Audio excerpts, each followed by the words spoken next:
Hello, if you want to add any label on section view where you want, for example, we have all of these sections, but I need any specific label on my finish ground level. The green one we have existing, and then the red line we have finished ground, which is our top surface of the road.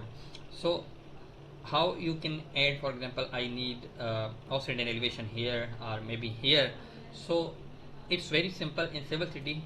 Just select your section, and on the contextual tab you will see a label, add view label, and you can select offset elevation. Okay, then it will ask you to pick a point on screen. For example, I need here, then just I will use transparent command shift, then end point, and I can select here, and you will see we have offset and elevation.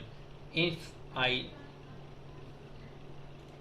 will select any other point, then I can also get another offset and elevation. So you can do that on any section to show your offset and elevation, or maybe you can also create your own label style for them.